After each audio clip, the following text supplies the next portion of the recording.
Okay, so this is presentation number 2 from Bodypower, and we're looking at the impact of steroids on the brain. Through this, we're going to have a little basic look at brain chemistry and how it works. Now, this is simplified.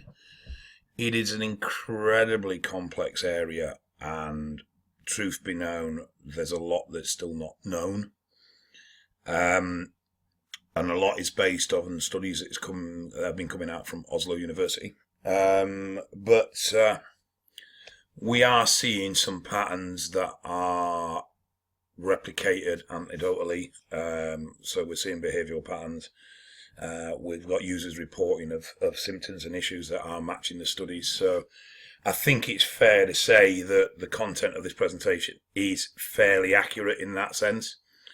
And I don't think these studies that we've currently got, even though they haven't been conclusive, are supported by anecdotal evidence and are supported by in-the-field evidence and what people are reporting. Like I said, it is a very complex subject. I have tried to simplify it, and in that, there will be technicalities that are probably not quite right, but they are correct enough to discuss the subject in the way that we're discussing it. So, the first thing is steroids in the brain. Now, our brains actually produce steroids. And if you think I'm going to even attempt to say the name of that second hormone, you've got another thing coming. But I'll do the first one, which is pregnenolone. So, in that essence, because anabolic steroids cross the blood-brain barrier, our brains will get shut down. They will sense the elevation of hormone in there, and as a result, they will lower the natural production in those areas. Now, it's safe to say that if we've got steroid production in the brain, we've got receptors in the brain. And when a lot of our libido and arousal control centers are actually in the reptilian brain, or the brain stem, which is the top of the spinal column, it's safe to say, obviously steroids can have a very large impact in that area. So there are brain receptors all over the brain, from the cerebral cortex right through to the hippocampus, the amygdala, the pituitary, obviously the hypothalamus, which is part of our endocrine system, obviously have hormone receptors. It's those that we manipulate in PCT that we discussed in the first video. So there's loads going on in there. But the main areas that have been looked at are the amygdala, the hippocampus, the brainstem, the hypothalamus, and the cerebral cortex. And we're going to look to start with. I'm going to go through a big study that was done in Oslo. And it was done by Oslo University. Now, everybody in this study were lifters. So the actual study covered 68 non-users that were lifters and 82 current users that were listed, and the requirements was that they were either previous users or current users and have an accumulative use of over 1 year, which for most people is 3 cycles. So, no it's not, I apologise, 4 cycles. So, you're talking reasonable level of usage. Now, the actual details of the study, there was 159 that originally started, 89 users, 70 non-users. 4 users didn't turn up for their MRIs, 3 were kicked out post-MRIs, 2 non-users were kicked out post-MRIs. So it ended up being 82 users analysed and 68 non-users analysed. And there were controls in there for recreational drug use and stuff like that that also made people ineligible. Now, in the results, one of the significant things that they found was that at significantly lower levels of grey matter. Now, throughout our brains, we have neural nets, and at the end of these electronic pathways are the synapses. Now, the synapses are surrounded by grey matter, and the white matter is covering the pathways that connect to the synapses. So it was found that there were a lot lower levels of grey matter, which was interrupting the synapses firing. So to look at this in a bit more detail, that is your basic neural net. electronic pathways pass down the neural net, they get to the end, and signal hormones then cross the synapses. Now, the neural nets are protected by a myelin sheath, and they sit in white matter. The end of the neural nets are sitting in grey matter. So if we look at this a bit more deeply, so this is the brain, and as you go into the brain, excuse me while I recover, these are your neural nets. And so these are all over the brain, and they control every function we do, every memory, every recall, every action is governed by neural nets. And the more we do something, the denser the neural network controlling that information becomes available. And at the end of the neural net is the synapses.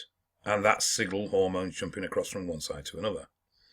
Now, these are actually alcohol molecules in this video because I didn't have a video showing steroid molecules. But they can interrupt this signal process. It's worth saying at this point that basically everything we've ever done is stored in our brains.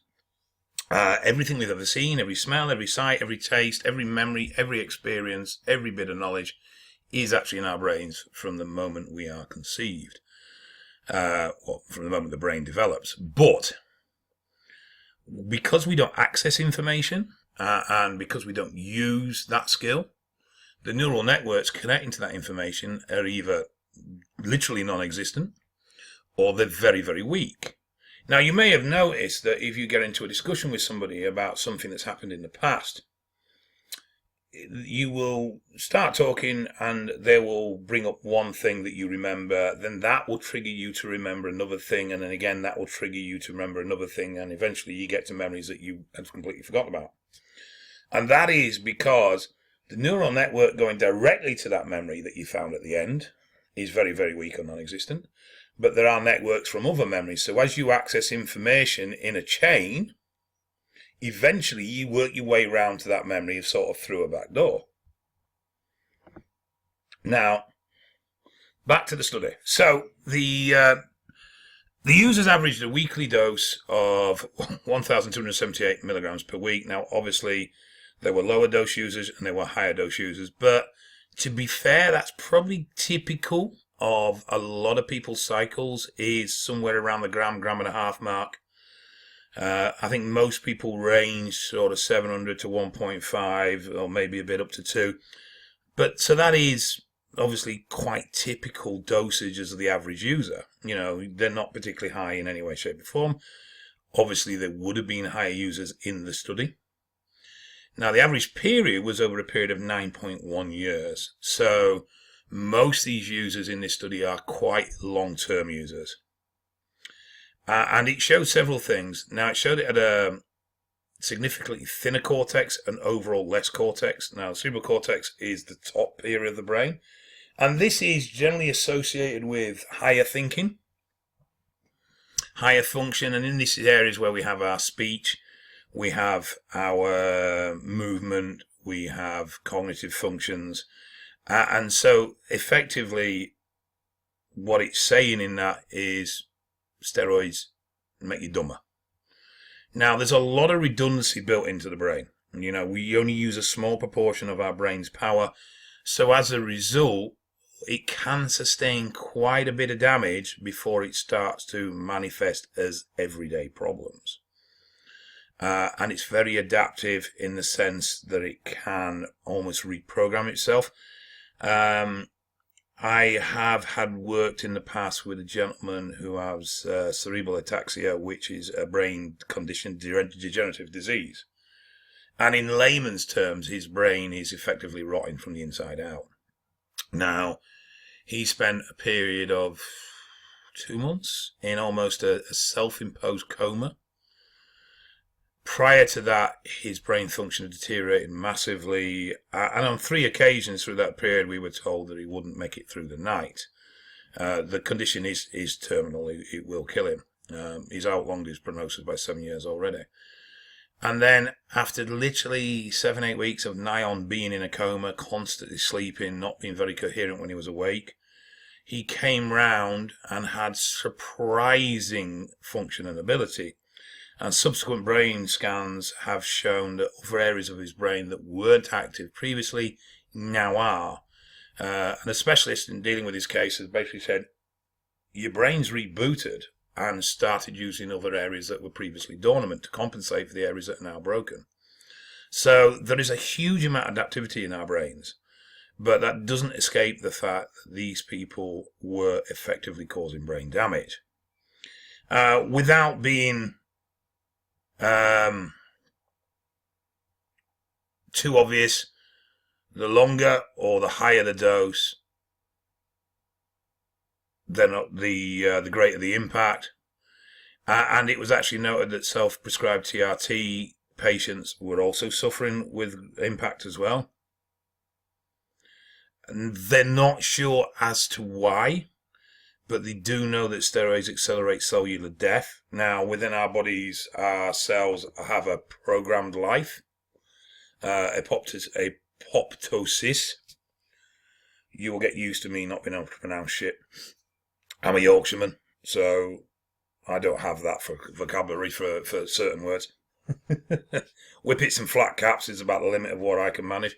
But anyway, cells have a programmed death rate within them. So our bodies are designed for cellular decay and rejuvenation.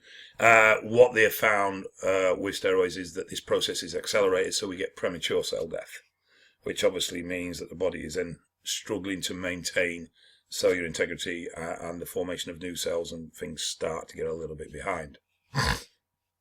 We've seen accelerated brain aging.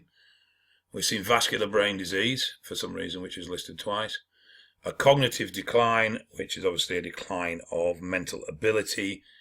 Now, dementia, it's not actual dementia, but it's damage on a level with dementia.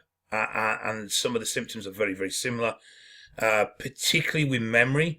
Memory loss linked in particular to nandrolones has shown to be quite detrimental. And obviously the cell death that I just mentioned. Now, in 2005, a study looked at connectivity centered around the amygdala and showed reduced activity in users compared to non-users.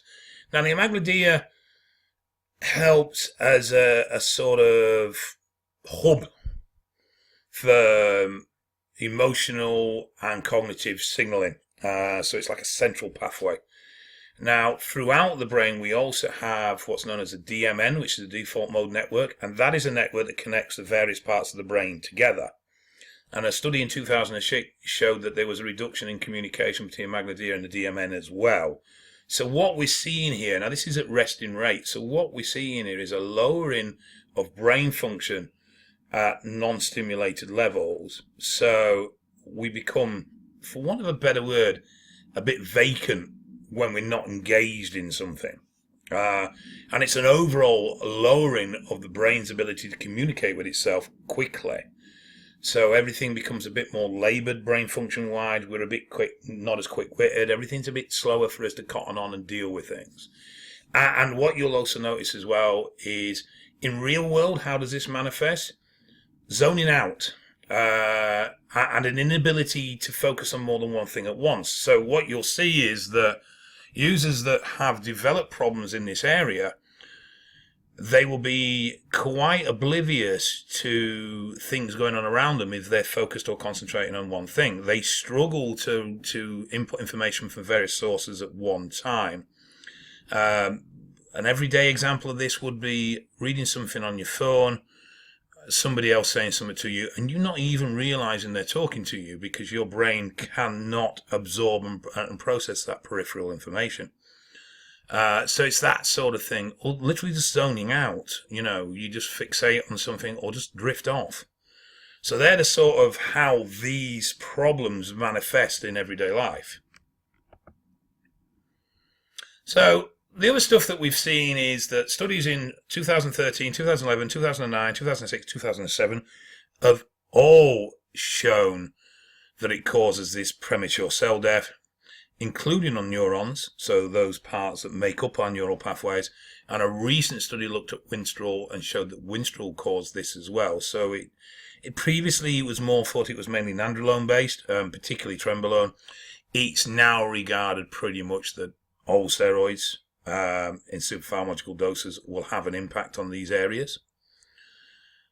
The study of 2015, another study in 2015, showed the reduced activity in the amygdala. It also showed malformation of the amygdala. Obviously, we've got the amygdala DMN default network, and yet there was seen that the amygdala is actually changing shape, physically changing in the brain.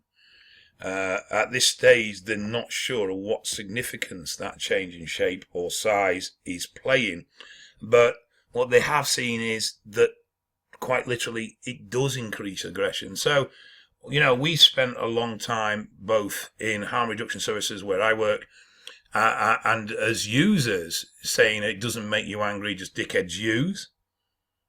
Turns out it does. Very, very simplified version of this is it makes you thicker, and it makes you angrier, and it makes you more likely to respond negatively to things. So what we'd thought against as a stereotype of a steroid user for a long time, turns out there actually could be some scientific base and truth in that. It causes anger, it causes anxiety, emotional issues, irritability, depression, short fuses. These are all things that you'll see and become symptomatic of. It is difficult sometimes, to be honest with ourselves about these changes. And sometimes it's going to require a communication with a loved one or a partner or someone that's been around us a long time to say, have I changed? It was quite interesting when I did this at Bodypower that I got a message from a couple afterwards who the fella said it actually caused a very in-depth conversation between him and his wife, and he has come to terms with the fact that she has recognized these changes in his behavior, and he is now accepting of that fact that yes, it has changed his behavior. But that's difficult for us as individuals to look at ourselves like that and be self-analytical. But there is a growing number of support now for the steroids having these effects in people. And obviously, it's still going to be dose, duration, and person dependent. Not everybody's going to get the same symptoms. Not everybody's going to get all the symptoms. Some will get them worse, some will get them less. And obviously, previous underlying issues are going to play into this. So, it's not clear cut, but the evidence is there. We are seeing these changes in the brain from long-term steroid use. So it isn't that it's not happening. How much that affects an individual is down to that individual. Now, anxiety and depression, this is becoming more and more and more common, particularly off the back of nandrolone use and particularly with trenbolone. So, steroids don't normally just trigger the androgen receptors, but they also trigger neuron transmitters. And they can change the release of signaling hormones, and they can interrupt the signaling hormones. They can impact the carrier proteins that carry the signal hormones across. So in our synapses, that signal hormone's coming across. But steroids can also occupy those receptor sites and either block them or disrupt the signal. This is particularly prevalent with nandrolone family and NOR19s because they have such a high binding affinity. So your decas and your trembolones, the reason why they're so prolific in this area is because they bind with so many other receptors. Trenbolone binds with 5-alpha reductase, so it affects DHT. Trenbolone binds with estrogen receptors, making them more sensitive. Trenbolone binds with cannabinoid receptors. It has such a huge impact because it binds with so many different receptors. And that's all down to the fact that these drugs have the highest levels of binding affinity.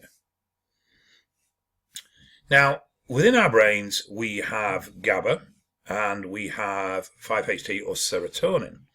Now, serotonin is our mood chemical, our happy drug. And GABA reduces neuron activity. It's part of our control of fear and anxiety. So when neurons get overstimulated, be it from an outside stimulus, so part of our flight or fight response, GABA is released to calm those neurons down, to settle our brains back down.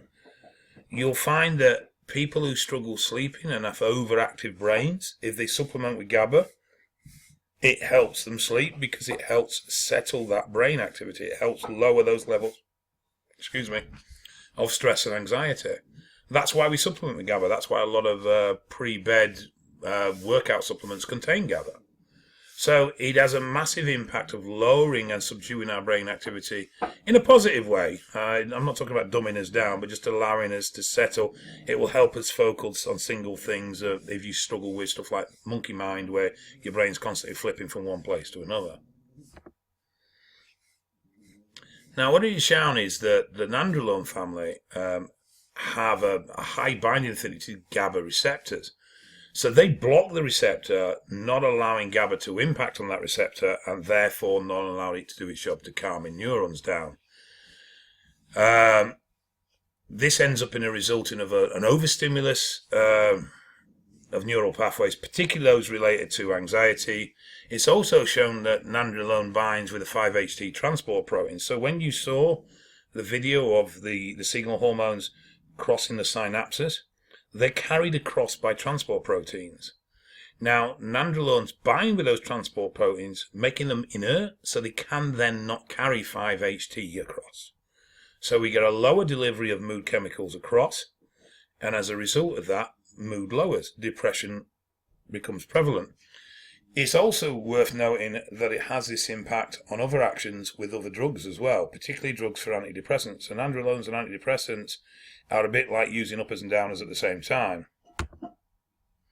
Now, one of the other areas where it triggers stress and anxiety is that steroids increase CRF, or corticotropin releasing factor. So as anabolic steroids increase, CRF increase. That causes an increase in stress and anxiety.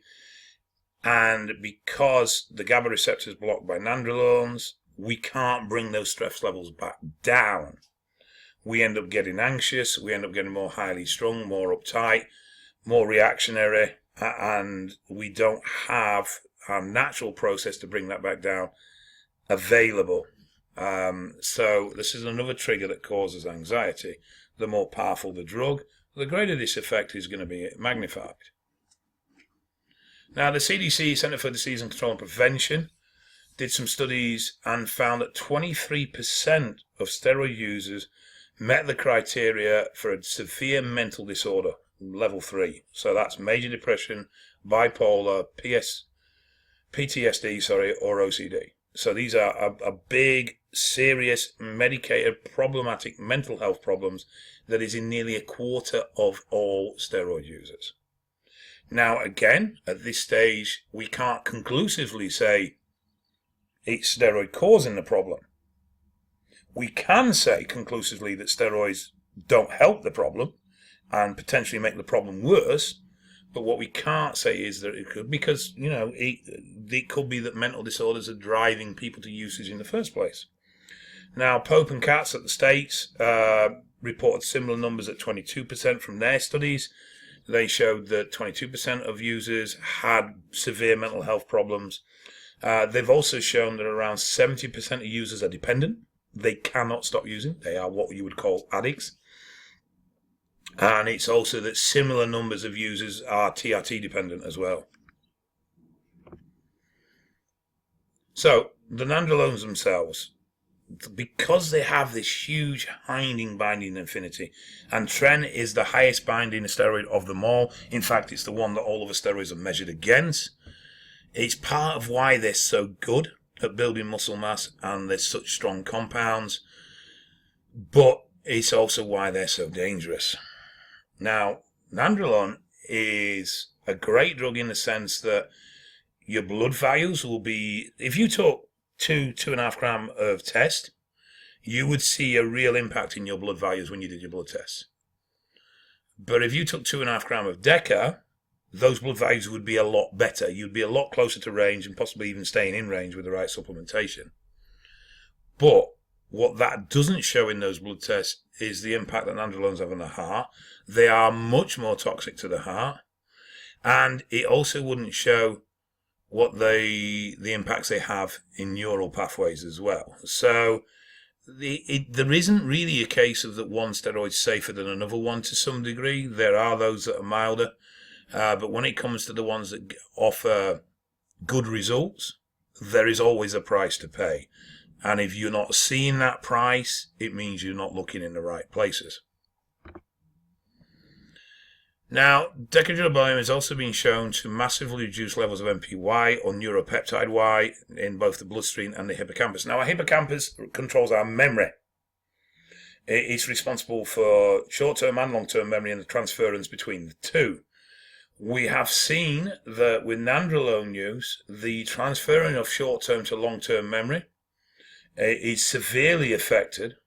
It has been observed in both animal and human studies, and there's a huge amount of anecdotal evidence with this, that long-term nandrolone users suffer with memory issues, particularly short-term to long-term or short-term recall. This added with the attention span issues and not being able to comprehend peripheral informations, all sort of grouped together really. And this is where, like Trenbolone and Deca have been linked to dementia and Alzheimer's, is because it's that sort of level of damage that we see in these areas of the brain from nandrolone use, and it's comparative to those brain conditions. It's not the same, it might be worth saying. So Tren doesn't cause Alzheimer's, but it does cause brain damage at a level equal to Alzheimer's. There is a slight difference there. Now, exercise is shown to increase MPY and as effective treatment against depression. What's been seen that when nandrolone is added, that level is reduced by as much as 65%. So, exercise is actually even diagnosed and prescribed as a treatment for depression. Be more active, get out and get exercise. And it helps improve your memory, does exercise. But when nandrolone is added to that equation, those levels of improvement drop by as much as 65%. Now, this is a big one, and probably one that a lot of people haven't seen. Now, I've seen some real-world case studies with these, but I'll get onto them in a minute. So, cocaine use, it causes an upregulation of dopamine outflow. Deca reduces that upregulation. So, literally, what that means is you get a less high, a smaller hit from the coke. So for most people, if they go out, they do the line of coke, and they don't feel like they're expecting to feel, their reaction is going to be that shit gear and use more.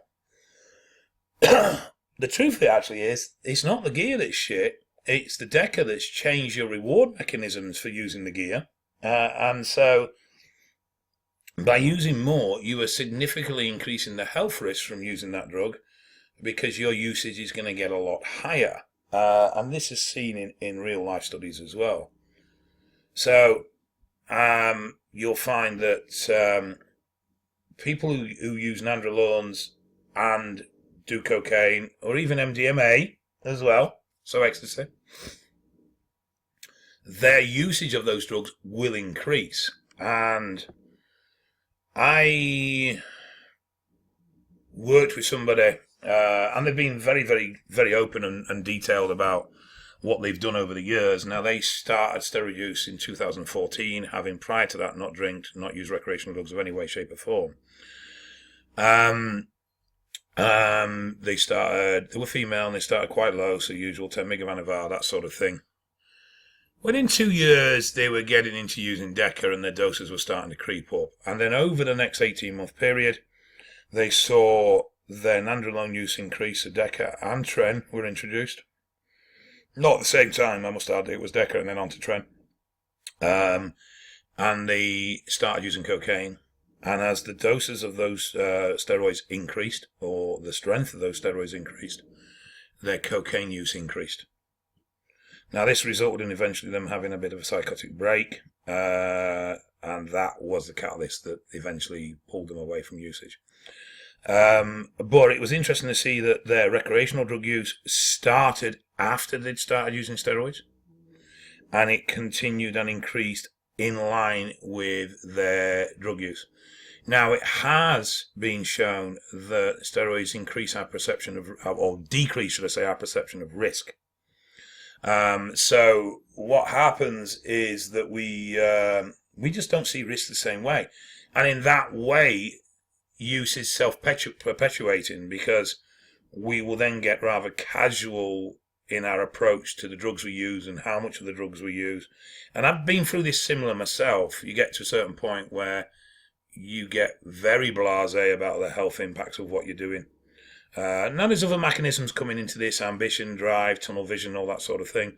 But there is definitely a mechanism at play in the brain. It has been shown that our perception of risks change. Also, what we're seeing, though yet to be proven, but this is just from anecdotal evidence, many Nandrolone users will report a removal of emotion, a distancing between them and their loved ones. So it's not that they don't love their children or they don't love their partners, but they seem emotionally detached from them. And it's been surmised, and they shun contact. They don't particularly, they become unsociable, they become less sociable. Now, the cannabinoid receptors work a mechanism designed as stress management. And what it does, and depression management, what it literally does is it triggers our desire to be around people. You know the old saying that misery loves company, because when we are down, we actually seek out the company of others. It's part of one of our oldest mental health defense mechanisms, and that's triggered through the cannabinoid receptors. What we see with Nandrolone users is that mechanism is reversed, and they push away, and they have a strong disassociation with things, and they have a strong disassociation with the implications of things. And many Nandrolone users and many guys in prep will report weird fascinations with death and suicide. Not that they want to kill themselves, but they'll be driving down the road considering what would it be like if I just drove into that car in front of me at 100 miles an hour. And I've seen this manifested in users as well, where users have done very irresponsible things that they knew could potentially kill them. And when they were asked, did they want to kill themselves, they answered, no, I had no desire to kill myself. I just wanted to see what it was like. And there seems to be a morbid curiosity that has a complete break of the link between action and consequence. And this is something we see in users and long-term users. And obviously, you know, we've still got those variants in people as well that trigger into this. That they start to get very fuck it when it comes to consequences of things. And they don't consider consequence of their actions, and they don't consider risk of their actions. And they become very emotionally detached. What we obviously see within Nandrolone is that it is impacting in the central brain, and it is impacting in the brainstem, and particularly in our libido and our sexual desire. And obviously many Nandrolone users report feeling rapey, and their desire for sex becomes very aggressive, very violent. Maybe not violent in the sense of they're hitting their partner, but violent in the sense of a very physical sexual appetite. And some partners enjoy that, but there's a lot that report it's put stress on their relationship because their partners complain that they're no longer loving and they're a bit rough, and they're not conscious of their needs when it comes to sex. So we're seeing a shitload of stuff coming out. You know, the 2 years ago, everybody was saying, oh, I don't get any anxiety, and then CBD hit the market, and all of a sudden everyone's on CBD because they've got anxiety. So there's obviously, very obviously links. It's just, you know, as human beings, we don't like to look at ourselves. We don't like to look at the things that we do, particularly if we consider ourselves educated. And we don't like to consider the fact that what we're doing might be fucking ourselves up. I can give you 100 real-world examples, but I don't want to start naming names. But the point is, it is a rabbit hole that once you disappear down is very difficult to get out of. And generally, like most addictive type situations, it's something that you can't manage and you end up having to abstain. Something I've been through, though I didn't get to the point where I can't manage drug use. I choose now to stay away from it, apart from TRT-based stuff. But I see this all the time. The amount of people, there must be 30, 40 people this year so far that have come to me with either mental health issues or cardiac issues, a lot with heart attacks or very, very similar, fitted with stents, and they're asking how quickly can they get back on the gear because they can't cope not using. And that is a very real reality of where we are with a lot of people in their steroid use. So that about covers everything. So hopefully that was useful. And as before, if you have questions, you have comments, please put them underneath and I'll do my best to deal with them as much as I can with the knowledge that I have. As I said, this is a very complex subject and I am not for any 1 minute pretending I know it all. I don't know much of it at all, but I know a little bit. And I don't think really in science we really know what's going on. But it doesn't take a lot of observation, and if you sit back and watch and ask the right questions through social media and stuff, you can soon see where drug use is sending certain people.